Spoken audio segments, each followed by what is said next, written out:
언제까지 이러고 있을 거야? 전신 화상에 움직일 수 없는 저에게 남편이 빨리 죽으라고 합니다. 구독 버튼을 눌러주세요. 별빛 기운과 함께 놀라운 이야기를 들려드릴게요. 사연 시작합니다. 나는 박서현, 45살. 1년 전 집에서 일어난 화재 사고로 전신 화상을 입고 지금까지 병원에 누워 있다. 병실의 하루는 언제나 똑같이 시작된다. 새벽 5시 복도 끝에서 들려오는 청소부 아주머니의 대걸레 소리. 6시 간호사들의 교대 인수인계. 그리고 7시가 되면 어김없이 시작되는 심전도 기계의 규칙적인 비프음. 처음엔 미칠 것 같았던 그 소리들이 이제는 내 하루의 시계가 되어버렸다. 화상 전문 병동의 공기는 늘 무겁다. 소독약과 연고 냄새가 뒤섞여 만들어내는 특유의 냄새. 붕대를 갈 때마다 새어나오는 신음소리. 그리고 면회 시간이 되면 복도를 채우는 낮은 울음소리들. 하지만 그 모든 것보다 나를 더 아프게 하는 건 따로 있었다. 언제까지 이러고 있을 거야? 남편 윤상우의 목소리였다.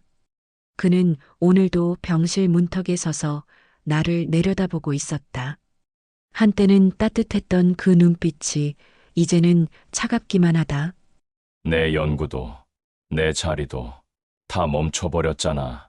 서현아, 나도 한계가 있어. 그는 대학병원 신경외과 교수다. 아니, 였다가 맞을지도 모른다. 내 사고 이후로 학회 활동도 연구 프로젝트도 모두 중단했다고 들었다. 수십 명의 제자를 거느리고 학계에서 영향력을 키워가던 그에게 나는 이제 짐이 되어버린 걸까? 처음 사고가 났을 때를 떠올려 본다. 그날은 우리 결혼 20주년 기념일이었다. 상우가 특별히 요리를 해주겠다며 주방에 들어갔고 나는 그가 따라준 와인을 마시며 소파에 앉아 있었다. 평소보다 피곤했던 건지 와인 한 잔에 금세 잠이 쏟아졌다. 그 다음 기억은 뜨거운 열기와 질식할 것 같은 연기, 그리고 천장이 무너져 내리는 소리뿐이다. 119가 도착했을 때 나는 이미 의식을 잃은 상태였고 전신 3도 화상이라는 진단을 받았다. 기적적으로 살아남았다고 의사들은 말했지만 과연 이게 살아있는 걸까? 피부 이식 수술을 12번 받았다. 감염과 싸운 날만 해도 수백일. 처음 석 달은 모르핀 없이는 단 1분도 버틸 수 없었다.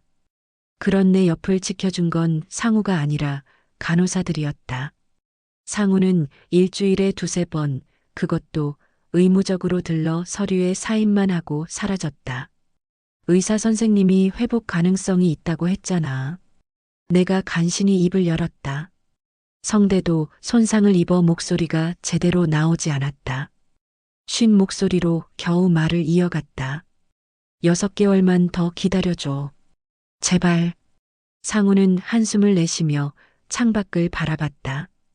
병원 주차장이 내려다 보이는 12층 창문. 그는 늘 그 창가에 서서 밖을 보곤 했다. 마치 도망가고 싶다는 듯이. 6개월 또 6개월이야. 작년에도 그렇게 말했잖아. 그의 목소리에는 피곤함보다 조급함이 묻어 있었다. 아니, 어쩌면 그건 짜증에 가까운 감정이었을지도 모른다. 20년을 함께 산 아내가 눈앞에서 죽어가고 있는데 그는 왜 이렇게 차가운 걸까? 병실이 조용해진 어느 날 밤 상우가 복도에서 통화하는 소리가 들려왔다. 분명 나를 깨우지 않으려고 밖으로 나간 모양이었지만 화상으로 예민해진 내 청각은 그의 목소리를 놓치지 않았다. 조만간 정리될 거야. 조금만 더 기다려. 내 심장이 멈출 것 같았다. 무엇을 정리한다는 거지? 누구와 통화하는 거지? 그 목소리에는 내게 보여주지 않았던 부드러움이 있었다. 마치 다른 사람 같았다. 응. 나도 보고 싶어. 우리 아들은 잘 지내고 있어? 그래. 이번 주말엔 꼭 갈게. 아들, 우리에겐 아이가 없다. 결혼 초기에 시도했지만 실패했고 그 후로는 서로 언급조차 하지 않았던 주제다. 그런데 아들이라니. 그 순간 20년 결혼 생활이 한순간에 무너져 내리는 것 같았다. 다음 날부터 나는 상우를 관찰하기 시작했다. 붕대로 덮인 얼굴 때문에 표정을 읽을 순 없었지만 나는 숨소리로도 거짓말을 구별할 수 있을 만큼 그를 잘 안다고 생각했었다. 아니, 알고 있다고 착각했던 건지도 모른다. 상우는 점점 더 이상해졌다. 병실에 올 때마다 휴대폰을 2개씩 들고 다녔고 하나는 항상 무음으로 설정되어 있었다. 내 치료비 서류를 볼 때면 유독 신경질적이 되었고 의사와 상담할 때는 내가 듣지 못하도록 따로 시간을 정해 만났다. 간호사 김 선생님이 내게 조심스럽게 말했다. 환자분, 혹시 보호자분이랑 사이가 안 좋으신가요? 요즘 들어 면회 시간도 줄고. 나는 대답하지 못했다. 아니, 대답하고 싶지 않았다. 20년을 함께한 남편을 의심한다는 것 자체가 끔찍했으니까. 하지만 의심은 점점 확신으로 변해갔다. 상우가 내 생명보험 서류를 자주 확인한다는 것을 알게 되었고 병원비 지불 연기를 요청하는 전화를 몰래 하는 것도 들었다. 그리고 결정적으로 어느 날 그가 실수로 병실에 두고 간 수첩을 보게 되었다. 거기엔 날짜와 함께 이상한 메모들이 적혀 있었다. D-30, D-60, 서류 준비 완료, 집 정리 시작. 그리고 마지막 장에는 한 문장이 적혀 있었다. 더 이상은 무리다. 결정해야 한다. 나는 처음으로 진짜 두려움을 느꼈다. 병원 침대에 무력하게 누워있는 나에게 상우가 무슨 일을 계획하고 있는 걸까? 화재 사고 그날의 기억이 다시 떠올랐다. 왜 하필 그날 요리를 했을까? 왜 와인 한 잔에 그렇게 깊은 잠이 들었을까? 왜 화재 경보기는 작동하지 않았을까? 퍼즐 조각들이 하나씩 맞춰지기 시작했다. 사고가 아니었을지도 모른다는 생각이 머릿속을 가득 채웠다. 하지만 증거가 없었다. 전신화상을 입고 누워있는 내가 할 수 있는 건 아무것도 없었다. 그때 새로운 간호사가 병동에 배치되었다. 최은정, 대학 동창이었다. 10년 만에 만난 그녀는 내 상태를 보고 눈물을 흘렸다. 서연아, 어떻게 이런 일이 정말 사고였어? 그 한마디에 나는 모든 걸 털어놓고 싶었다. 하지만 입을 열 수 없었다. 아직은 때가 아니었다. 상우를 자극해서는 안 된다. 일단은 살아남아야 했다. 몸이 조금씩 회복되면서 나는 계획을 세우기 시작했다.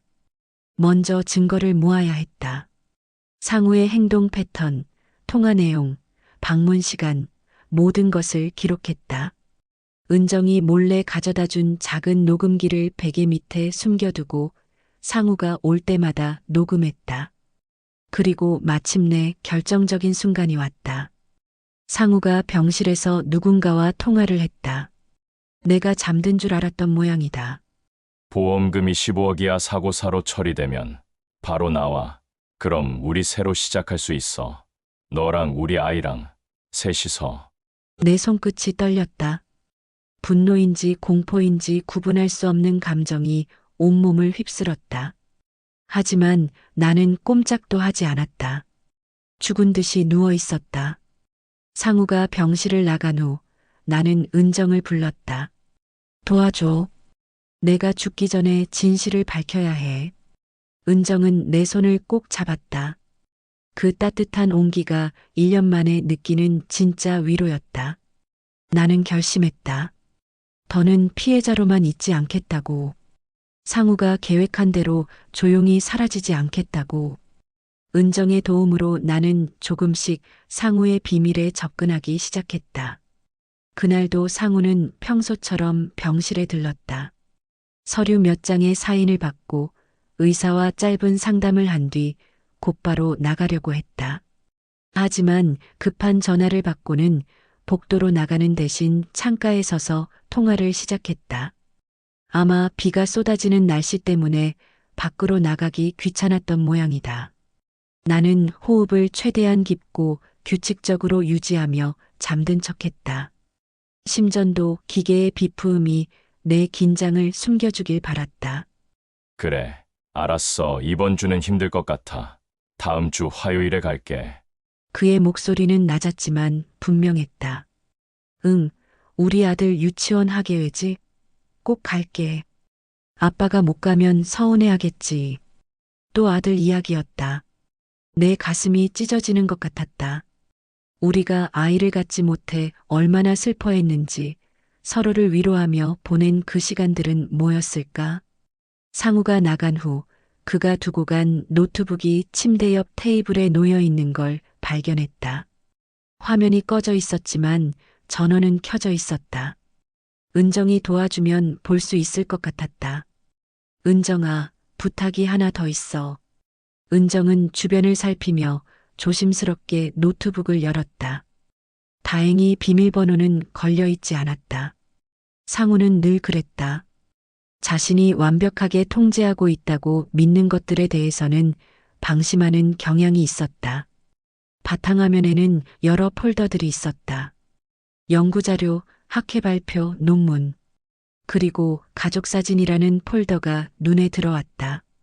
우리는 결혼 후 가족사진을 찍은 적이 거의 없었는데 은정이 폴더를 열자 숨이 멎을 것 같았다. 거기엔 내가 본 적 없는 사진들이 가득했다. 해변가에서 환하게 웃고 있는 상우, 그의 팔에 안긴 젊은 여자, 그리고 두 사람 사이에 서 있는 5살쯤 되어 보이는 남자아이. 이게 뭐야? 은정도 놀란 표정이었다. 사진 속 여자는 분명 상우의 제자 중 한 명이었다. 한지민. 박사과정 3년 차. 가끔 병원 로비에서 마주친 적이 있었다. 그때마다 그녀는 나에게 지나칠 정도로 공손하게 인사했었다. 이제야 그 이유를 알 것 같았다. 사진의 날짜를 확인해 보니 3년 전부터 최근까지 꾸준히 찍힌 것들이었다. 아이의 돌잔치, 어린이날 놀이공원, 크리스마스 파티. 그들은 완벽한 가족이었다. 상우가 나에게 보여준 적 없는 행복한 표정들이 사진마다 담겨 있었다. 서연아, 이거 봐. 은정이 다른 폴더를 가리켰다. 계좌관리라는 이름의 엑셀 파일이었다. 거기엔 매달 정기적으로 나가는 송금 내역이 정리되어 있었다. 수신인은 한지민. 매달 500만 원씩 벌써 3년째 보내고 있었다. 500만 원. 우리가 함께 살 때 상우는 늘 절약을 강조했다. 불필요한 지출은 절대 안 된다며 내가 옷 한 벌 사는 것도 눈치를 줬었다. 그런데 다른 여자와 아이에게는 매달 500만 원씩 보내고 있었다니. 더 찾아봐야 할 것 같아. 은정이 신중하게 말했다. 나는 고개를 끄덕였다. 이미 시작한 일이었다. 끝까지 가야 했다. 며칠 후 은정이 상우의 연구실에서 가져온 서류 뭉치를 보여줬다. 거기엔 충격적인 내용들이 있었다. 첫 번째는 생명보험 증서였다. 내 이름으로 가입된 보험이 3개나 있었다. 보험금 총액은 15억이 넘었다. 가입일을 보니 모두 화재 사고 6개월 전에 집중되어 있었다. 수익자는 당연히 배우자인 윤상우. 두 번째는 더 충격적이었다. 화재 시 행동 요령이라는 제목의 문서였는데 내용이 이상했다. 일반적인 안전 매뉴얼이 아니라 화재가 발생했을 때 외부에서 어떻게 행동해야 목격자들에게 자연스럽게 보이는지를 세세하게 적어둔 것이었다. 구조 요청은 화재 발생 10분 후 이웃에게 도움 요청하는 모습을 보일 것, 현장에서 오열하는 연기 필요, 병원 도착 후 의료진에게 할 말. 마치 시나리오 같았다. 아니, 살인 계획서였다. 서연아, 이거 경찰에 신고해야 하는 거 아니야? 은정이 걱정스러운 목소리로 물었다. 하지만 나는 고개를 저었다. 아직이야. 더 확실한 증거가 필요해. 사실 두려웠다. 상우가 얼마나 치밀한 사람인지 나는 너무 잘 알았다. 섣불리 움직였다가 오히려 내가 위험해질 수 있었다. 그날 밤 나는 화재 사고 당일을 다시 떠올려 봤다. 결혼 20주년. 상우가 특별한 요리를 준비한다며 들떠 있었다. 평소에는 물 한 컵도 제대로 끓이지 못하는 사람이 스테이크를 굽겠다고 했다. 와인도 직접 골랐다며 자랑스럽게 보여줬다.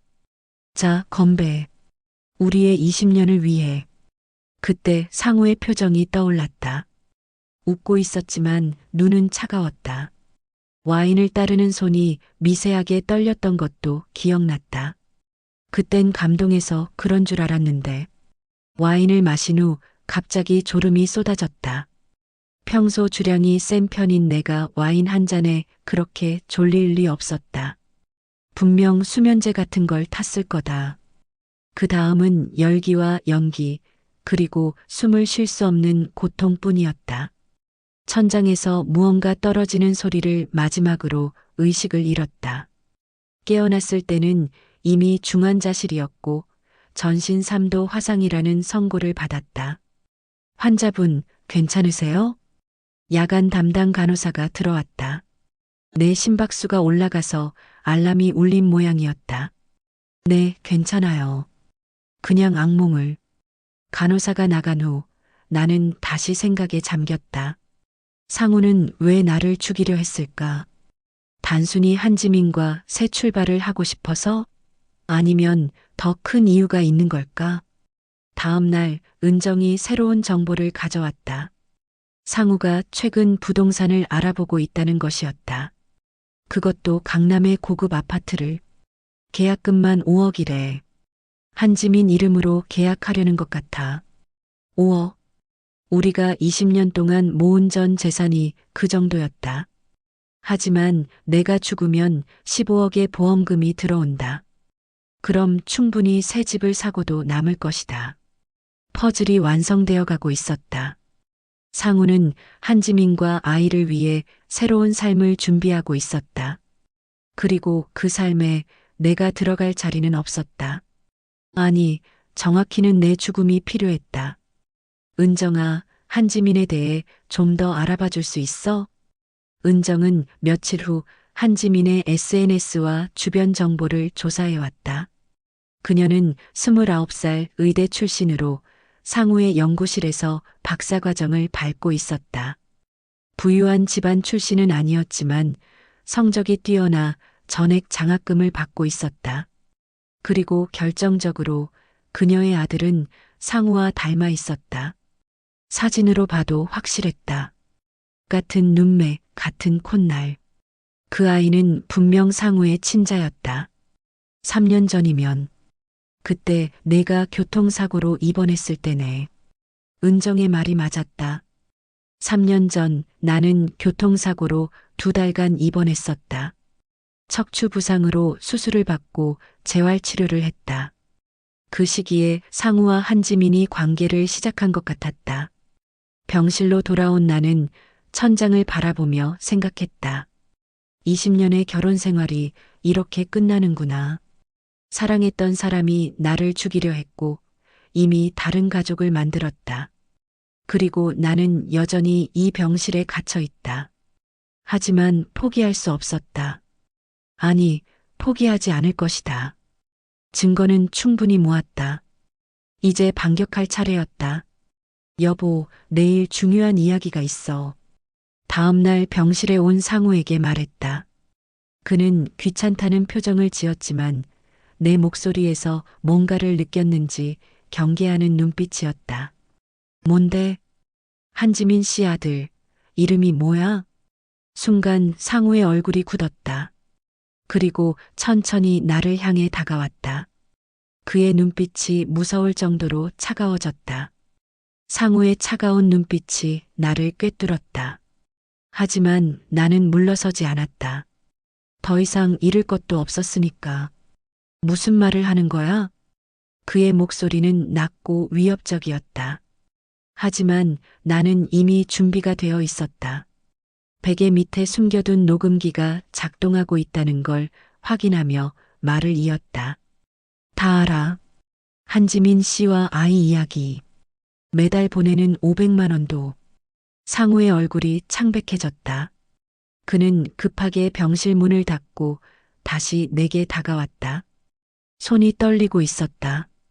20년을 함께 살면서 처음 보는 모습이었다. 그는 결국 인정했다. 부정할 수 없는 증거들을 내가 알고 있다는 걸 깨달은 것 같았다. 하지만 반성이나 사과는 없었다. 오히려 자기 합리화에 급급했다. 내가 아이를 가질 수 없잖아. 난 아빠가 되고 싶었어. 그 말에 나는 웃음이 나올 뻔했다. 우리가 아이를 갖지 못해 얼마나 힘들어했는지, 서로를 위로하며 견뎌냈는지, 그 시간들이 그에게는 아무 의미가 없었던 걸까? 상우가 병실을 나간 후 은정과 나는 더 적극적으로 움직이기 시작했다. 몸이 조금씩 회복되면서 목발을 짚고 걸을 수 있게 되었다. 물론 전신의 화상 흉터는 여전했지만 적어도 스스로 움직일 수 있다는 건 큰 진전이었다. 은정은 간호사로서의 권한을 최대한 활용해 상우의 동선을 파악했다. 그가 언제 어디서 누구를 만나는지, 무슨 이야기를 하는지. 병원 곳곳에 있는 CCTV도 우리의 편이 되어 주었다. 어느 날 상우가 병원 지하 주차장에서 한지민을 만나는 걸 목격했다. 은정이 몰래 찍어온 영상이었다. 두 사람은 차 안에서 무언가를 열심히 의논하고 있었다. 한지민이 서류 뭉치를 상우에게 건네는 것도 보였다. 저게 뭘까? 은정이 궁금해했지만 나는 직감적으로 알 수 있었다. 아마 내 죽음 이유를 준비하는 서류들일 거다. 재산 분할, 보험금 수령, 그리고 새로운 시작을 위한 계획들. 며칠 후 결정적인 기회가 왔다. 상우가 학회 출장으로 이틀간 자리를 비운 것이다. 은정과 나는 그의 연구실로 향했다. 대학병원 5층에 있는 그의 연구실은 늘 잠겨 있었지만 은정이 청소 직원의 마스터키를 빌려왔다. 연구실 책상 서랍에는 놀라운 것들이 있었다. 먼저 눈에 들어온 건 사고 시뮬레이션이라는 제목의 파일이었다. A사 용지 20장 분량의 문서였는데 화재 사고를 가장한 살인 계획이 상세히 적혀 있었다. 수면제 종류와 용량, 화재 발생 최적 시간, 연기 흡입량 계산, 구조 요청 타이밍. 마치 의학 논문처럼 체계적으로 정리되어 있었다. 심지어 참고 문헌까지 달려 있었다. 내 남편은 내 죽음을 하나의 연구 과제처럼 다뤘던 것이다. 이건 완전히 미친 짓이야. 은정도 충격을 감추지 못했다. 하지만 더 충격적인 건 따로 있었다. 컴퓨터를 켜고 최근 문서를 확인하다가 발견한 것이다. 두 번째 시도라는 제목의 파일이었다. 열어보니 소름이 돋았다. 첫 번째 시도는 실패. 대상이 예상보다 강한 생존력을 보임. 두 번째 시도는 더 확실한 방법 필요. 약물 과다 투여를 통한 심정지 유도 고려 중. 의료사고로 위장 가능. 두 번째 시도. 상우는 나를 또 죽이려 하고 있었다. 그것도 이번엔 병원 안에서 의료사고로 위장해서. 문서 작성 날짜를 보니 일주일 전이었다. 그리고 계획 실행 예정일은 다음 주 수요일. 정확히 5일 후였다. 서연아, 이제 경찰에 신고해야 돼. 더는 위험해. 은정의 말이 맞았다. 하지만 나는 다른 생각이 있었다. 경찰에 신고하면 상우는 체포될 것이다. 하지만 그의 완벽한 알리바이와 변호사들을 생각하면 증거인멸이나 법적 공방으로 시간을 끌 가능성이 컸다.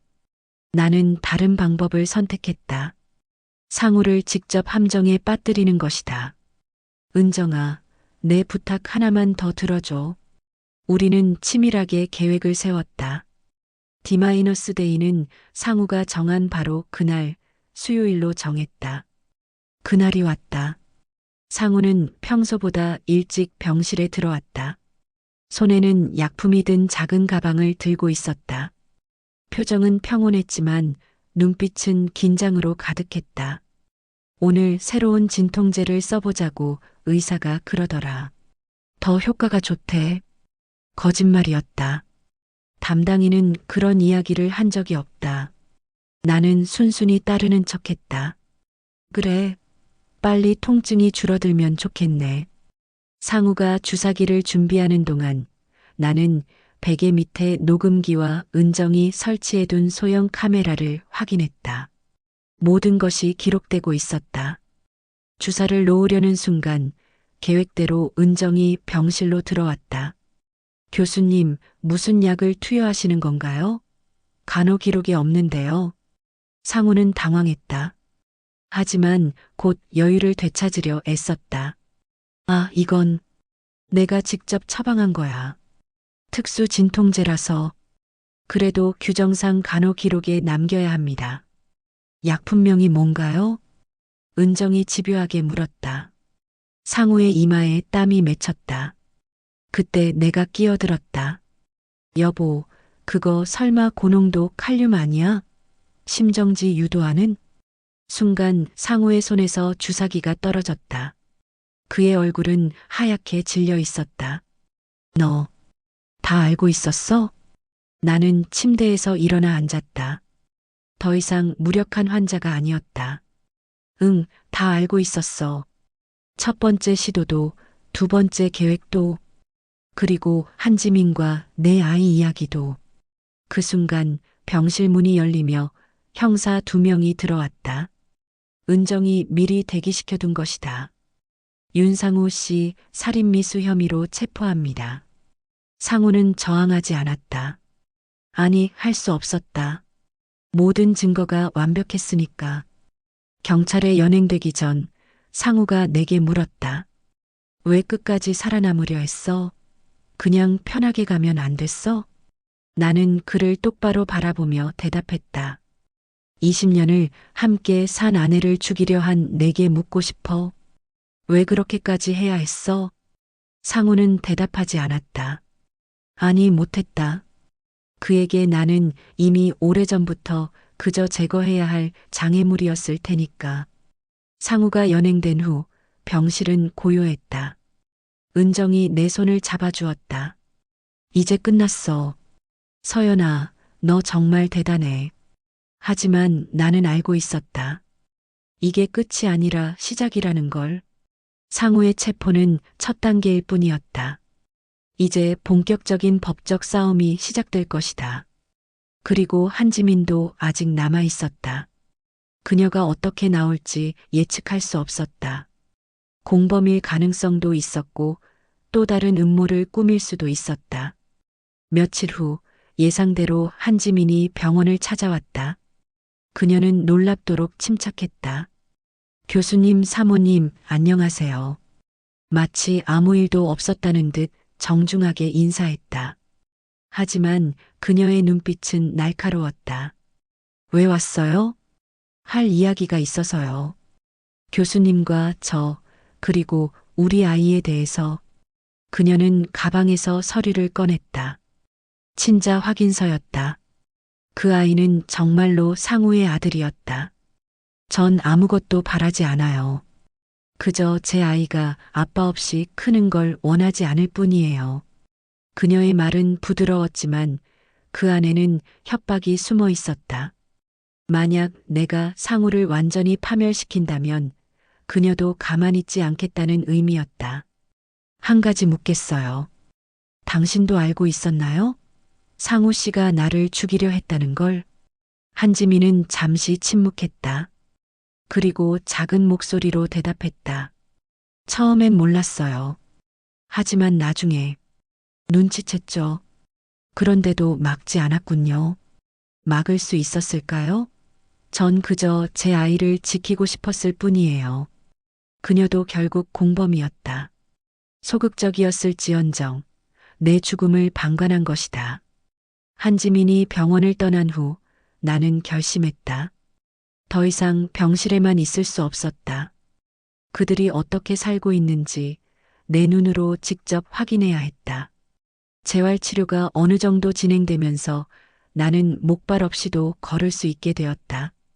물론 온몸의 화상 흉터는 여전했고 긴 소매와 마스크로 가려야 했지만 적어도 혼자 움직일 수 있다는 건 큰 진전이었다. 은정이 알아낸 주소를 손에 쥐고 나는 택시에 올랐다. 신도시의 한 고급 빌라. 상우가 한지민과 아이를 위해 마련한 보금자리였다. 택시에서 내려 건물을 올려다봤다. 15층짜리 신축 빌라였다. 입구에는 경비원이 있었지만 은정이 미리 준비해준 배달원 복장 덕분에 쉽게 통과할 수 있었다. 엘리베이터 안에서 심장이 미친 듯이 뛰었다. 12층, 1202호. 문 앞에 서자 안에서 아이 웃음소리가 들려왔다. 순간 주저했다. 죄 없는 아이 앞에 나타나는 게 맞는 걸까? 하지만 초인종을 눌렀다. 더 이상 망설일 수 없었다. 발소리가 가까워지더니 문이 열렸다. 상우였다. 보석으로 풀려난 지 일주일째였다. 그의 얼굴은 수척해 보였지만 내가 병실에서 봤던 그 피곤한 표정과는 달랐다. 여기서의 그는 편안해 보였다. 서연. 그의 목소리가 떨렸다. 놀람, 당황, 그리고 두려움이 섞여 있었다. 오랜만이야. 들어가도 될까? 대답을 기다리지 않고 안으로 들어섰다. 거실이 한눈에 들어왔다. 아늑한 조명, 고급 가구들, 벽에 걸린 가족 사진들. 그리고 그 중앙에는 내가 한 번도 찍어본 적 없는 행복한 가족의 모습이 있었다. 엄마, 누구예요? 복도에서 아이 목소리가 들렸다. 5살쯤 되어 보이는 남자아이가 한지민의 손을 잡고 나타났다. 아이는 상우를 빼닮았다. 같은 눈매, 같은 입술 모양. 부정할 수 없는 혈육이었다. 한지민의 배가 불러있는 게 보였다. 임신 7개월은 되어 보였다. 그녀는 차가운 미소를 지으며 말했다. 생각보다 빨리 회복하셨네요. 교수님이 정리하실 줄 알았는데. 그 말에 상우가 그녀를 제지했지만 이미 늦었다. 그녀의 말은 모든 걸 인정하는 것이었다. 아줌마는 아빠 친구예요? 아이가 순진하게 물었다.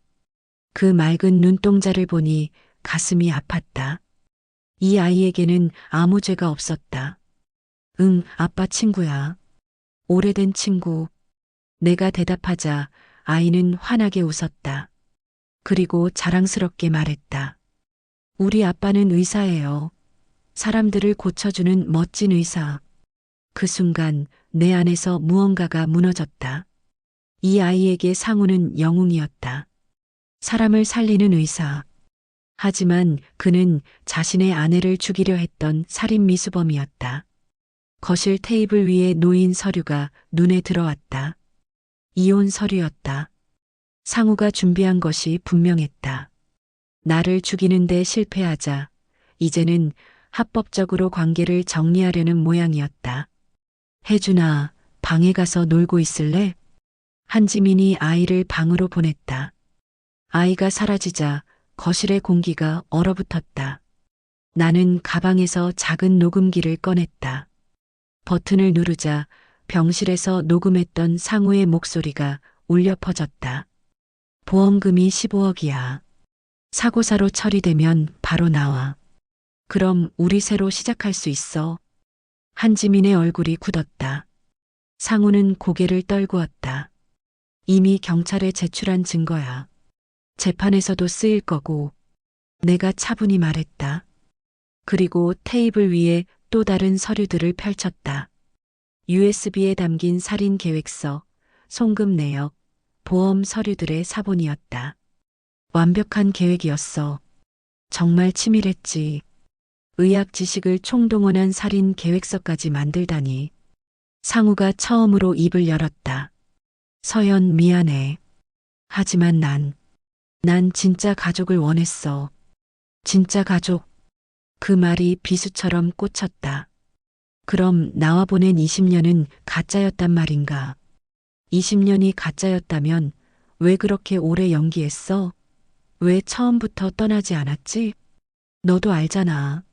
내 위치, 명예, 그리고 돈, 재산 분할이 싫었던 거지. 상우는 대답하지 않았다. 침묵이 긍정이었다. 한지민이 냉소적으로 웃으며 끼어들었다. 어차피 다 끝난 일 아닌가요? 교수님은 이미 구속됐고 당신은 살아남았고 이제 각자 길을 가면 되는 거 아닌가요? 그렇게 간단한가요? 당신도 알고 있었죠? 상우가 날 죽이려 한다는 걸. 한지민이 잠시 망설이다 대답했다. 나중에 알았어요. 하지만 막을 수 없었어요. 이미 시작된 일이었고 전제 아이를 지켜야 했어요. 그래서 방관했군요. 내 죽음을. 당신이 뭘 알아요? 미혼모로 아이를 키운다는 게 얼마나 힘든지. 교수님이 나타났을 때 처음으로 희망이 생겼어요. 그녀의 눈에 눈물이 고였다. 하지만 나는 동정하지 않았다. 그녀도 결국 공범이었으니까. 방에서 아이가 뛰어나왔다. 손에 그림을 들고 있었다. 아빠, 이거 봐요. 우리 가족 그렸어요. 그림에는 4명이 그려져 있었다. 아빠, 엄마, 자신, 그리고 뱃속의 동생. 행복한 가족의 모습이었다. 상우가 아이를 안아 올렸다. 그 순간 보여준 미소는 진심이었다. 내가 20년 동안 한 번도 받아보지 못한 따뜻한 미소였다. 잘 그렸네, 우리 혜준이. 그 모습을 보며 깨달았다. 상우는 이미 오래전부터 여기에 마음이 있었다. 나와의 삶은 껍데기였고 이곳이 그의 진짜 삶이었다. 엄마도 봐요. 여기 동생도 그렸어요. 아이가 한지민에게도 그림을 보여줬다. 그녀는 아이의 머리를 쓰다듬으며 미소 지었다. 완벽한 가족의 모습. 내가 절대 만들 수 없었던 그림이었다. 나는 조용히 일어섰다. 더 이상 여기 있을 이유가 없었다. 재판에서 보자, 모든 걸 법정에서 결정하자. 문을 나서려는 순간 상우가 불렀다. 서연아. 돌아보니 그의 눈에 눈물이 고여 있었다. 정말 미안해. 하지만 난 이 아이의 아빠로 살고 싶어. 그럼 처음부터 정직했어야지. 살인자가 아니라. 나는 돌아보지 않고 문을 나섰다. 엘리베이터를 기다리는 동안 복도에서 들려오는 아이의 웃음소리가 귓가에 맴돌았다. 밖으로 나오자 차가운 바람이 불었다. 거리에는 퇴근하는 사람들로 붐볐다. 각자의 집으로, 각자의 가족에게로 향하는 사람들. 나도 한때는 그들 중 하나였다. 집에 돌아갈 곳이 있고 기다리는 사람이 있다고 믿었던. 택시를 잡아타고 병원으로 향했다. 창밖으로 스쳐가는 도시의 불빛들이 흐릿하게 보였다. 눈물 때문이었을까? 아니면 이제 모든 게 흐릿해진 걸까? 은정이 병실에서 기다리고 있었다. 어땠어? 괜찮아? 나는 고개를 끄덕였다. 하지만 괜찮지 않았다. 상우가 만든 행복한 가족을 보고 온 후 내 마음 한구석이 무너져 내렸다. 배신감도 분노도 아닌 다른 감정이었다. 어쩌면 상실감 혹은 부러움이었을지도. 은정아, 나도 한때는 가족이 있었어. 아니, 있다고 믿었어. 서연아. 근데 그게 다 가짜였대. 20년이 다 연기였대. 눈물이 흘렀다. 화상으로 손상된 눈물샘에서 겨우 나온 눈물이었다. 아팠지만 멈출 수 없었다. 그날 밤 나는 오랫동안 잠들지 못했다. 천장을 바라보며 지난 20년을 되돌아봤다. 분명 행복한 순간들도 있었다. 신혼여행, 첫집 계약, 함께 보낸 수많은 일상들. 그것마저 다 가짜였을까? 아니다. 적어도 나에게는 진짜였다. 내가 느낀 감정과 내가 쏟은 사랑은 진짜였다. 비록 상우에게는 아니었을지라도 재판이 시작되기 일주일 전 나는 마지막 준비를 하고 있었다. 은정과 함께 모든 증거를 다시 한번 정리했다. 녹음 파일, 문서, 사진, 영상. 상우의 치밀한 살인 계획을 증명할 완벽한 퍼즐 조각들이었다. 변호사는 이 사건이 단순한 살인 미수가 아니라고 했다. 의사라는 지위를 이용한 계획적 범죄, 보험금을 노린 경제적 동기, 그리고 불륜과 중혼적 사실혼 관계까지 모든 게 얽혀 있는 복잡한 사건이었다. 재판 당일 아침 나는 거울 앞에 섰다. 화상 흉터가 아직도 선명한 얼굴을 마주했다. 하지만 더 이상 숨지 않기로 했다. 이것이 내가 살아남은 증거니까. 법정은 가득 차 있었다. 언론의 관심이 집중된 사건이었다. 대학병원 교수의 아내 살해 시도, 숨겨진 불륜과 혼외자, 15억 보험금. 세상 사람들이 좋아할 만한 모든 요소가 있었다. 상우가 피고인석에 앉아 있었다. 정장을 입은 그의 모습은 여전히 단정했지만 눈빛은 초췌했다. 옆에는 비싼 변호사 2명이 있었다.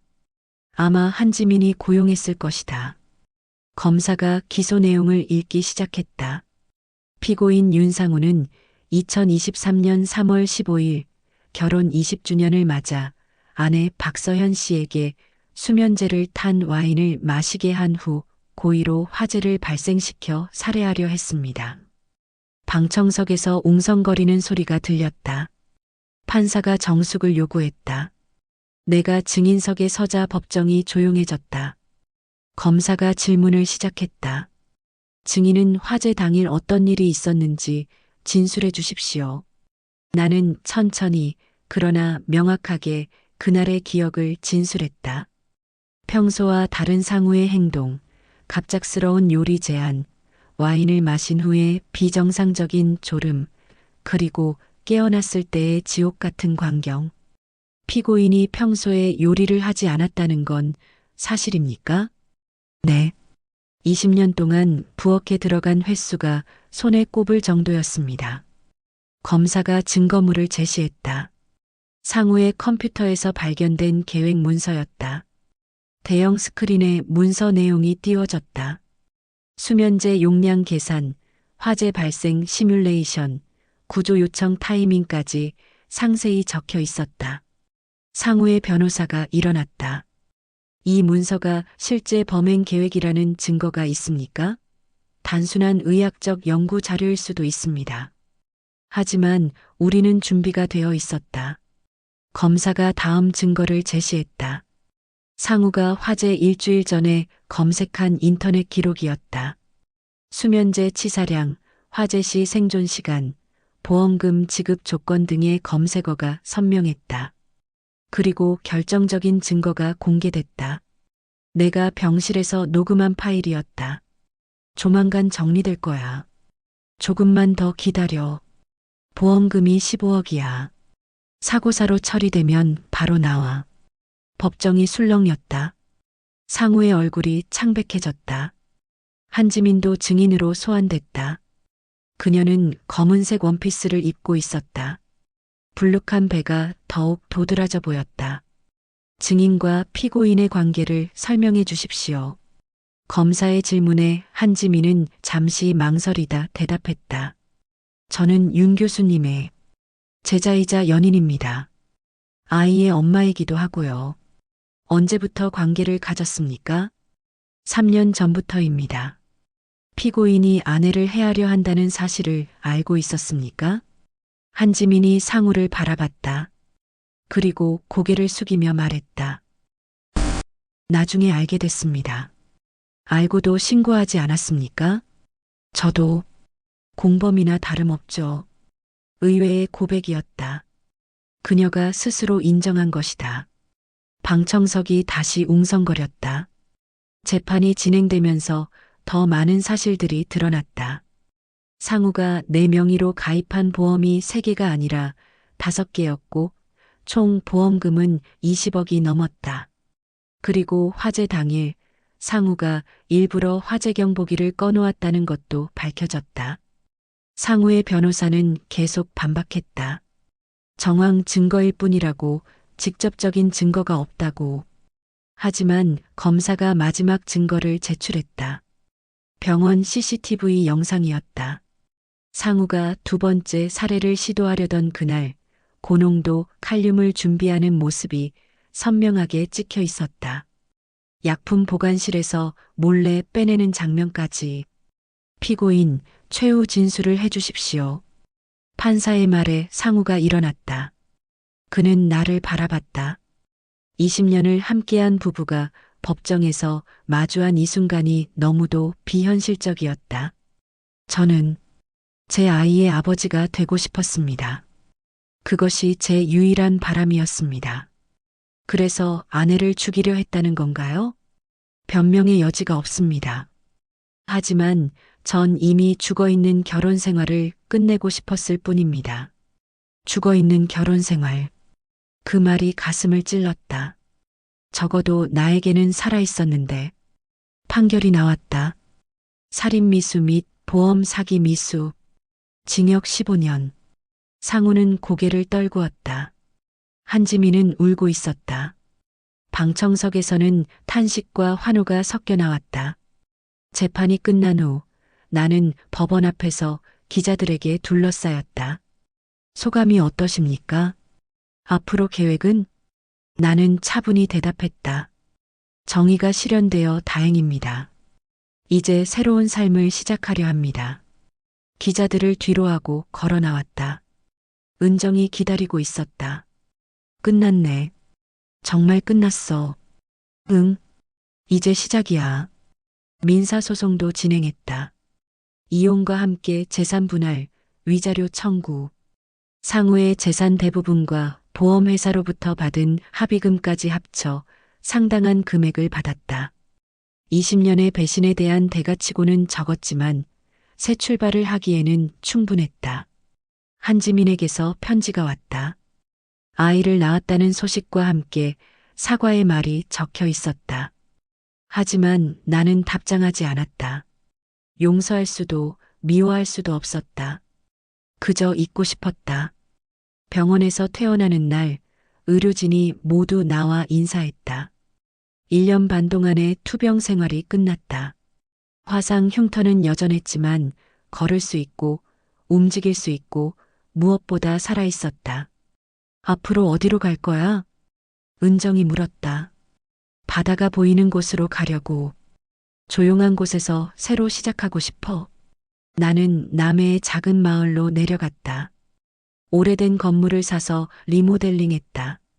1층은 카페, 2층은 내 거주 공간. 카페 이름은 삶의 시작으로 정했다. 개업 첫날 생각보다 많은 사람이 찾아왔다. 대부분 동네 주민들이었다. 호기심 어린 눈빛도 있었지만 따뜻한 환영도 있었다. 혼자 운영하시나요? 단골이 된 할머니가 물었다. 네, 혼자서도 충분해요.